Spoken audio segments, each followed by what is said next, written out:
going on, guys? Welcome back to the video. Sorry it's been a while. It's been like 2 weeks. It's just not like me. I've been trying to stick to I got on a 2 video per week like schedule, and now I knocked it down to a video per week, and then I just went 2 weeks without a video. So I just haven't had as much stuff to film because I've just been working on the car like little tiny bits at a time here and there, and it's just life's been busy outside of just car stuff. But I'm really trying to get back into the 1 or 2 a week because it does the channel very well. When I do 2 a week, it really helps with the exposure and all that. But starting today off, I'm finally going to get an engine stand. I'm hitting up Harbor Freight and going to get a stand, get the LS6 up on a stand, and we can start looking at it and tearing it apart. Last night, I pulled the clutch off. I'll show you guys when I get back home.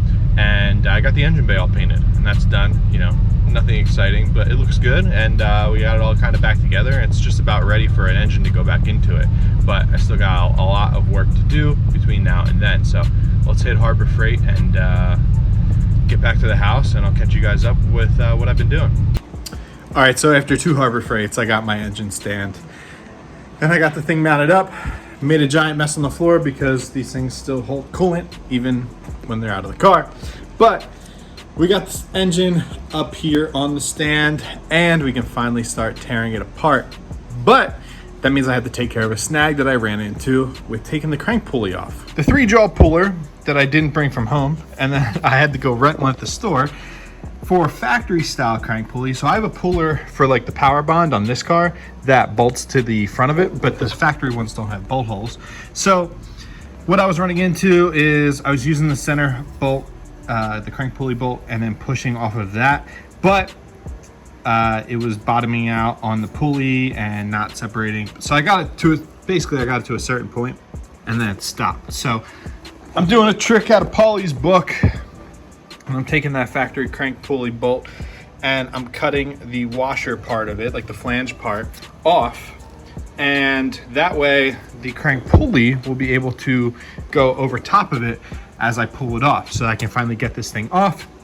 And then once this is off, then I'm gonna pull the timing cover, this last little bits of brackets here, and we'll be able to inspect it further.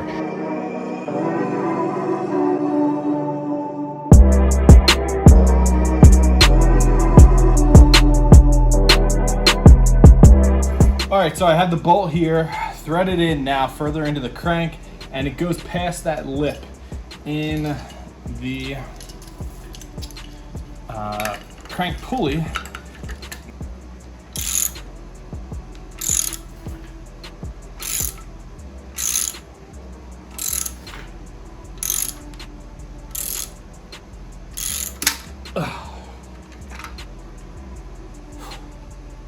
We just barely made it there. The cam seal actually came off with the pulley, but we're good. We're finally good.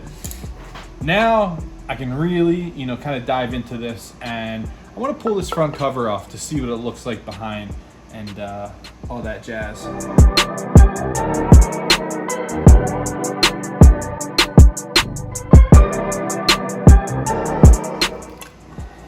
This thing off. Oh my gosh, what a mess.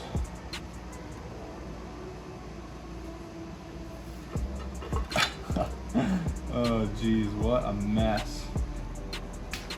All right, so what I'm gonna do is I'm gonna try and pull the driver's side head here, and there are head bolts around the outside, 15 mils. There are some, I think 10 mils, I think they're 10s across the top of the heads. And then there's 15 mils on the insides of the heads. So what I'm gonna do is pull the rocker arm tray first, and that will allow me to get enough room in here to get in and undo those inside bolts. So basically just go down and undo all the rocker arm bolts.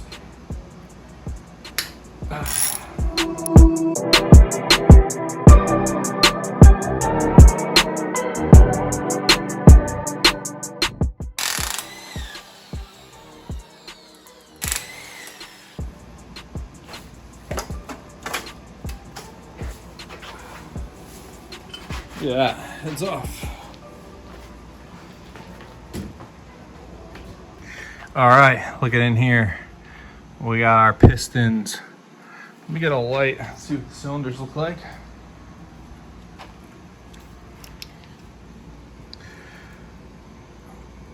Cylinders look good. Still got good cross thatching on the cylinder walls. So that definitely looks good. I didn't know these were flat top pistons either, the more you know. But yeah, you can kind of see in there, the cross thatching on the piston walls or cylinder walls does still look good. So I think we're in good shape there. I mean, I think this motor ran great. It was in good condition. What can I say? It definitely ran well. And we can see the lifter trays here. They're all going to be getting replaced.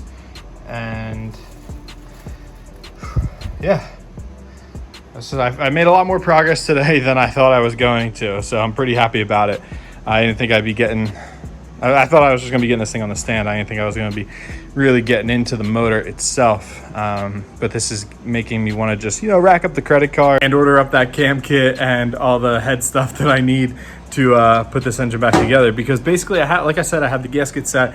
I just need to order the cam kit, all the head, the springs, push rods, all that stuff for the head. I already have the oil pump. I'm gonna need to order a timing chain, but I'm really happy with the condition of this engine. It's a high mileage engine, that's about it. Nothing crazy, but I'm excited to keep digging into it and keep cleaning it up and seeing what I can find. I don't see any signs of water like crossing into the pistons, like a leaky head gaskets or anything like that, as far as I can tell.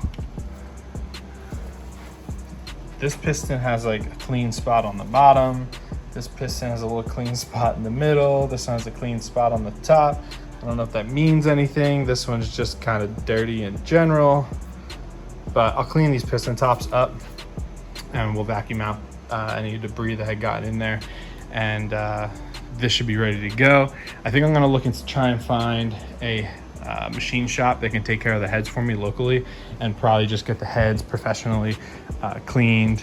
And I don't know if I'm gonna get them resurfaced, but maybe resurface them just to be safe. But at least get them cleaned up so that when all my stuff comes in, I can put them on. But this is a little bit of a sloppy build, sloppy mechanic style build, nothing crazy.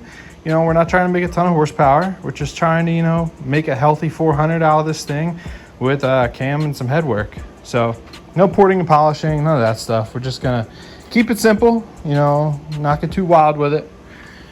But at the end, it's gonna look very good sitting in this engine bay. So I think I'm gonna wrap the video up here, guys. I'm kind of beat. It's hot. I mean, I got the AC running. It's still 86 degrees in here, but it's hot. I've been sweating. And I have a huge mess to clean up because I didn't think I was going to be working on the engine today. I thought I was just going to get it on the stand and I was going to clean the garage. So I got to run to the store, get some kitty litter, some oil dry, get the floor cleaned up, put a bunch of tools away and kind of prep myself to dive into the engine. I got to clean off this mess of a tool bench that has a bunch of external engine parts and basically file all that stuff away and make room for internal engine parts that are going to be taking over that bench, and those are the parts that really need to be kept organized. So thanks for watching, guys. You know the deal. Subscribe to the channel, hit the bell, like, comment, all that jazz. Follow me on Instagram, drop a comment below, and I'll see you in the next one.